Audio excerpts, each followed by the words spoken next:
Is the war in Yemen nearing an end? Yemen's president steps aside and transfers power to a council to hold talks with the Houthis. Could this be the way out of a conflict that's created one of the world's worst humanitarian disasters? This is Inside Story.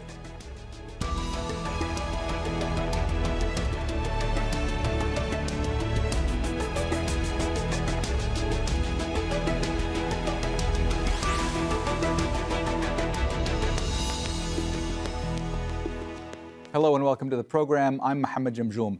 Attempts to end Yemen's civil war appear to be gathering pace. President Rabbu Mansour Hadi, who's in exile in Saudi Arabia, has stepped aside. He's transferred powers to a presidential council to lead talks with Houthi rebels. It follows the start of a 2-month ceasefire and a week of discussions in Saudi Arabia on ending the war. But the Houthis have rejected Hadi's announcement. Mohammed has more. He's been Yemen's official president for years, but Rabbu Mansour Hadi has largely stayed out of the public arena.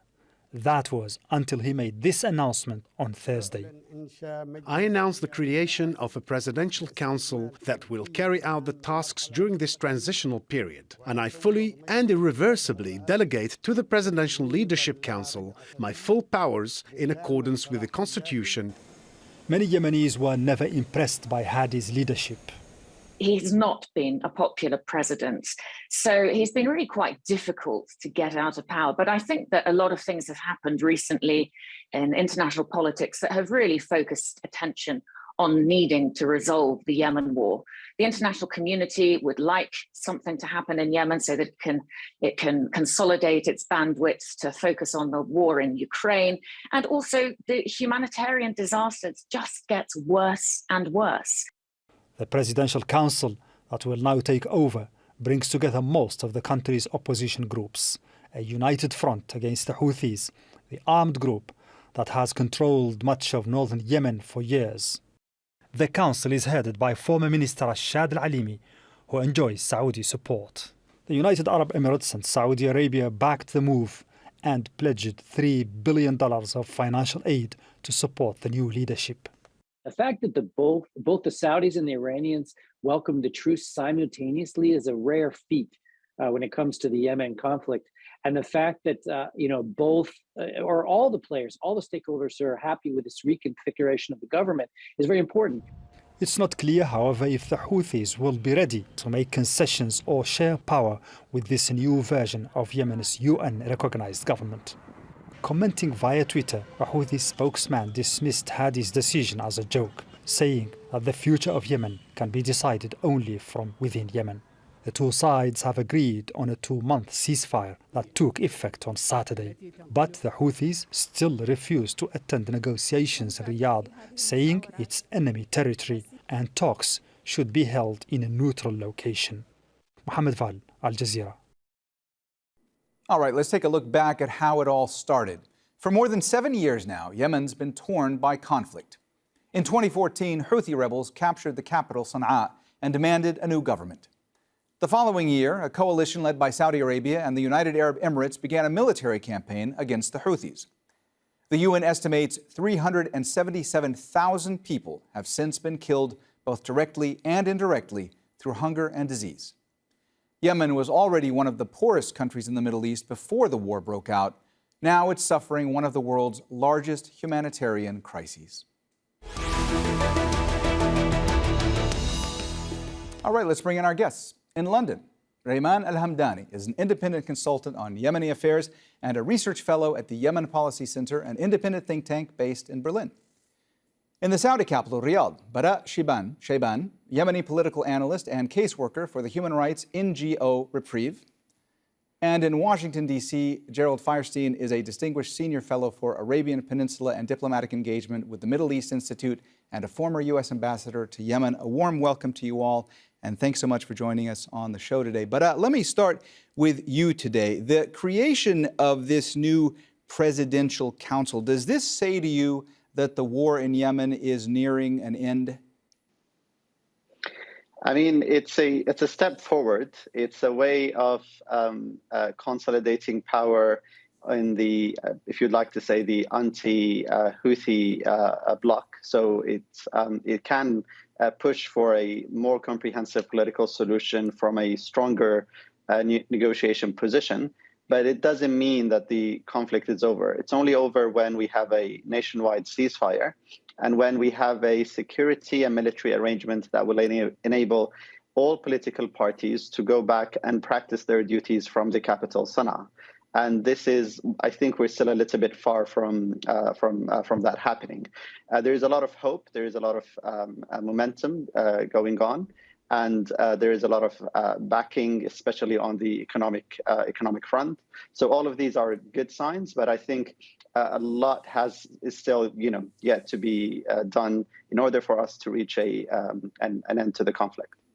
Raiman, the transferring of presidential powers from President Hadi to this new presidential council, how big of a political shakeup does this constitute?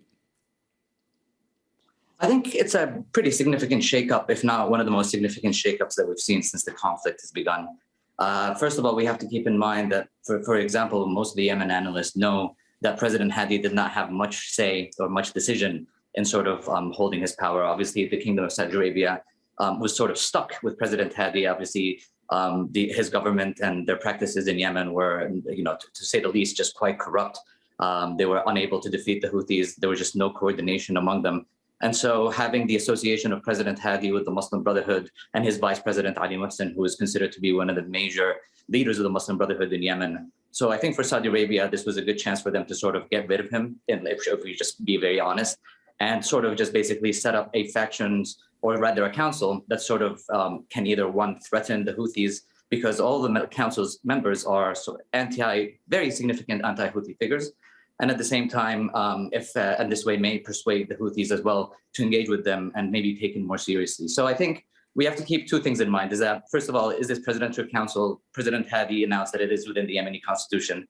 But I think the Yemeni constitution has been messed around since the Arab Spring, for that matter. I think when Hadi received powers, it was meant to be a short-term transfer of power from 2012 until 2014. But then his term just got extended without the Yemeni people actually knowing or agreeing with it. And so this is one of the main reasons of why we have the conflict, because the Houthis sort of say or defend their actions when they took over the capital city of Sana'a in 2015, is that Hadi his term has expired. So in my opinion, there's a big question mark on, one, the legitimacy of all these actions. But I think also, like Baraa said, it's a good step forward in the sense that the Houthis, even though publicly have denied that they are going to engage with the Saudis or with the internationally recognized government in talks, but we can be very sure that the ceasefire that the Houthis announced and the reciprocal ceasefire the Saudis announced as well is not coming out of nothing. It's definitely coming because a lot of mediators, including the United States, the United Nations envoy is playing a huge role, Oman, Saudi Arabia. So I think there are good steps to get things going, but I think the differences for the conflict are still yet to be resolved. Gerald, let me ask you, from your perspective, is the announcement of this new presidential council a clear sign to you that Saudi Arabia is looking for a way out of the war in Yemen? Well, absolutely. I think that that the reality is that the Saudis have been looking for a way out of this conflict for 6 years now, since 2016. It's been very clear that the Saudis would like to see this conflict resolved. The obstacle has not been on the coalition side. It hasn't been on Saudi or even the government side. It's really been the Houthis. I agree with the other guests that what happened yesterday constitutes a step forward. Clearly, it was orchestrated by the Saudis and the Emiratis, and the fact that they immediately addressed one of the critical issues confronting all Yemenis, the economic collapse, with a $3 billion cash injection, is an indication that what they're trying to do is strengthen the anti-Houthi coalition. What we don't know is whether or not the Houthis are actually prepared to engage in a political negotiation to end the conflict. As Raiman indicated, their at least public response has been unpromising. Whether that reflects the reality of where the Houthis are, we don't know. But I think that where where we're left with this announcement yesterday is that both on the military side and on the political side, conceivably, the anti-Houthi coalition is in a stronger position to respond to whether the Houthis decide to renew their military operations after the Eid al-Fitr, or are agreeable to returning to the negotiating table and trying to find a peaceful resolution. But let's look at another aspect of what's going on right now for a moment. This UN-mediated truce that took effect, how is it going so far? Is it holding up, and how is it different from other ceasefires that have been announced in the past? I mean, I wouldn't say it's holding very well because there isn't any implementation mechanism that is going alongside this announcement. The UN does not have anybody monitoring the situation on the ground, and it doesn't have teeth on the ground to actually stop or even find a way to prevent an escalation from happening. So it's going on simply because there is a need, and both sides have said that they are willing to engage with the truce. But actually, it's on the good willing of both sides, and it can definitely collapse at any moment. And I think this has been an ongoing criticism of how the UN handled the situation in Yemen. Raiman, does the makeup of this council lead you to believe that this council is going to be able to negotiate successfully with the Houthis going forward?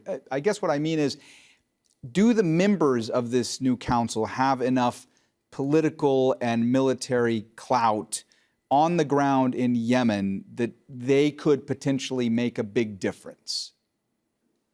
I think they do have some clout. I think they have some military, some of them have some military clout, some of them have some political clout.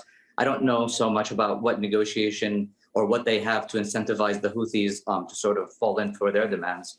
Because I do think that even though these figures, for instance, there are figures that are representative of the Southern Transitional Council, which is a separatist group that's been aiming to it's been calling for secession essentially since 2017.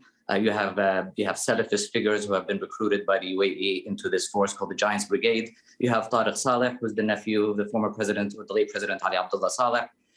So you have, and then you have Rashad Alimi, who is the head of the Presidential Council and also who's served as the Ministry of Interior, and is also considered one of the biggest, I guess, traitors in the eyes of the Houthis because he sort of provided, allegedly, all the targets of what the coalition has been bombing in the Yemen. So essentially, what I want to say is basically these groups are, or these members actually, are very animus with the Houthis. They fought personal and ideological, and to a certain extent, military battles against the Houthis.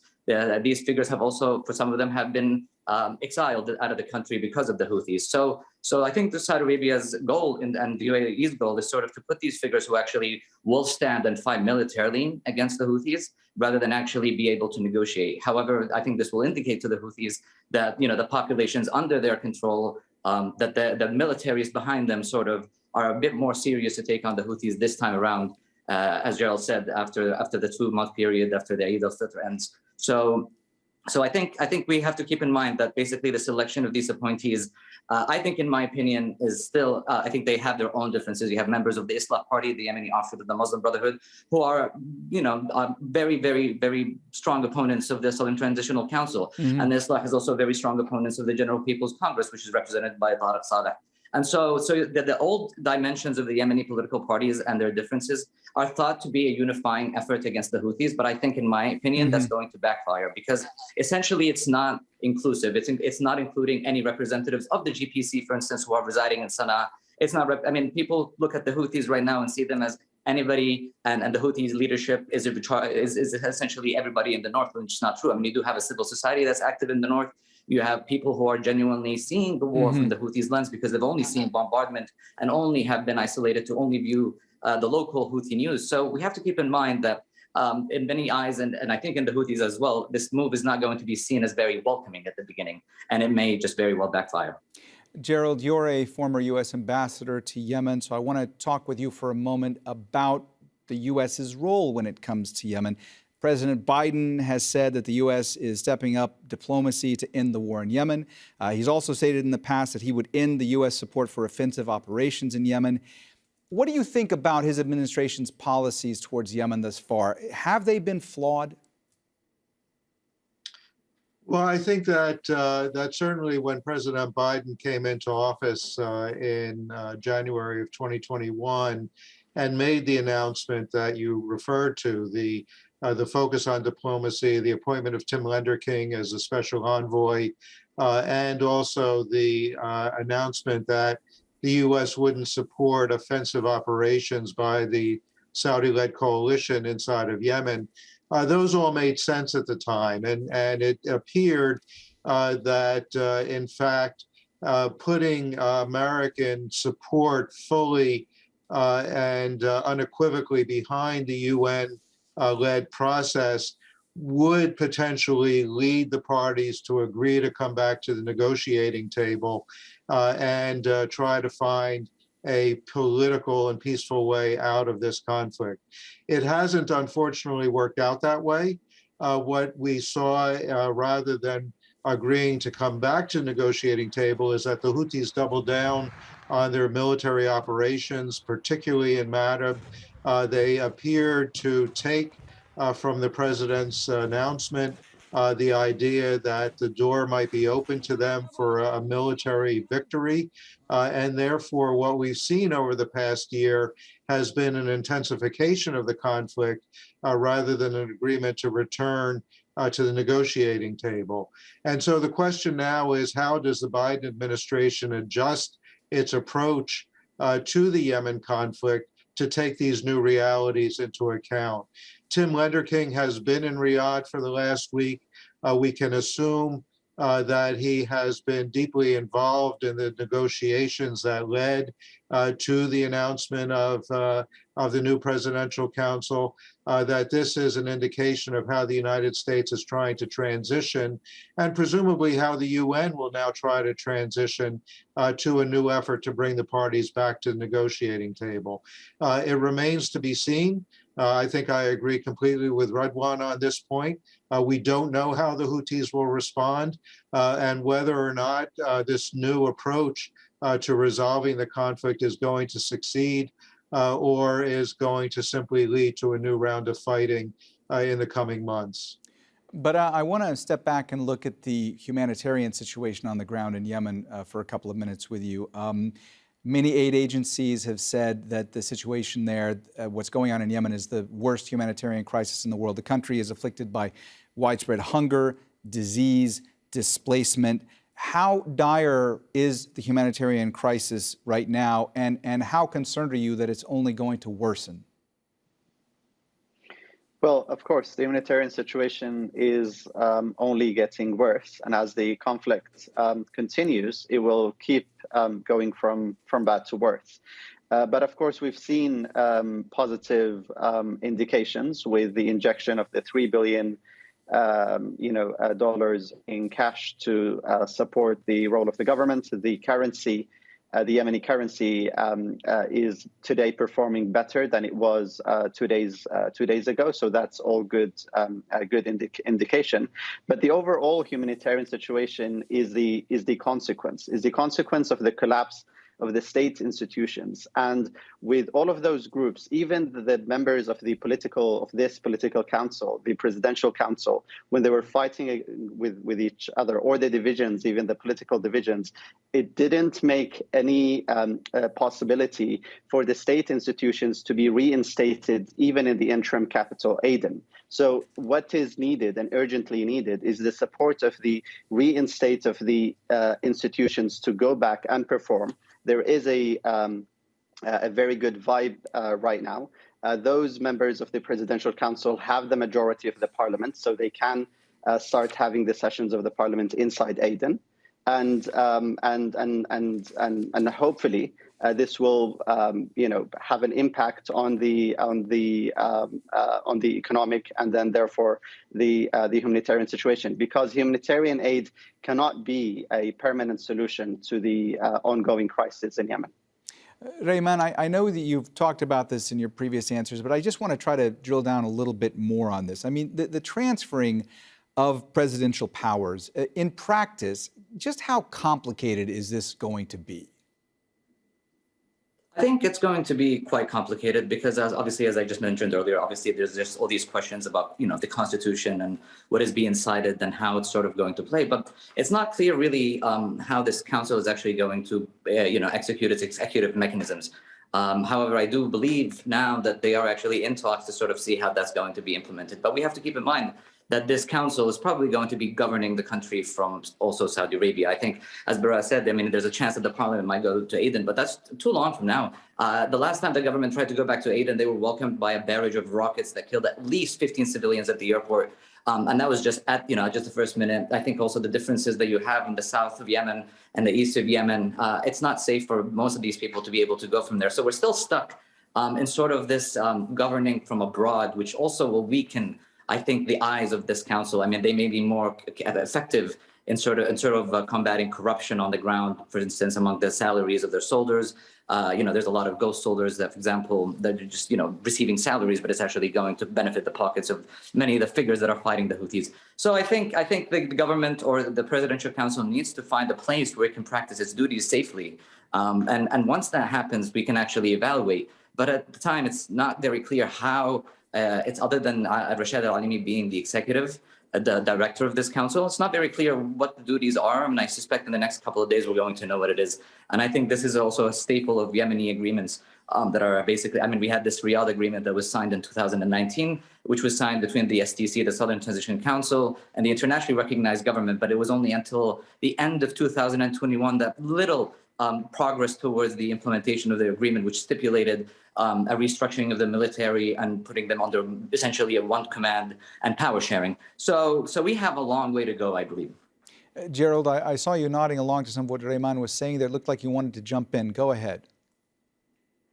Well, no, I agree with this completely. And of course, there is another aspect to this issue of the legitimacy and credibility of this new presidential council, and that is that the UN Security Council Resolution 2216 explicitly identified the Hadi government as the legitimate government of Yemen. And therefore, there could be a question raised. And I think one of the obstacles to moving away from President Hadi in the past to any kind of a new format has been this question about whether, if there is a transition away from President Hadi, does the legitimacy in the eyes of the international community transfer to the new structure as well? And so this is a question that the international community, the UN Security Council, and others are going to have to address as we go forward. I also want to make another point about this new presidential council, and again, as Rahman said, the reality is that this is not the first attempt to really try to paper over these deep divisions within the anti-Houthi movement, anti-Houthi political elites that really don't agree on very much. And so you have Rashad Al-Alimi clearly reflecting the reality of a unified Yemen. He was a senior figure in Ali Abdullah Saleh's government going back many years. And then you have Aidarus Zubaydi, who is clearly a leader of a secessionist movement in the South. You have other people who simply don't agree on very much. And what we've seen in a weakness in Yemen ever since 2011 has been, the tendency to try to throw all of these individuals together into a government, quote unquote, that really don't have very much common basis for their vision for the country or anything else. And whether that works or doesn't work, remains to be seen. So far, the examples that we have, the transitional government in 2011, the Riyadh agreement that Raiman referred to, none of them has actually developed any kind of capacity to actually provide governance to the country. And that's what's really needed here. All right, well, we have run out of time, so we're going to have to leave the conversation there. Thanks so much to all of our guests, Raiman Al-Hamdani, Baraa Shiban, and Gerald Feierstein. And thank you too for watching. You can see the program again anytime by visiting our website, aljazeera.com. And for further discussion, go to our Facebook page. That's facebook.com/AJ Inside Story. You can also join the conversation on Twitter. Our handle is @AJ Inside Story. For me, Mohammed, Jamjoom, and the whole team here, bye for now.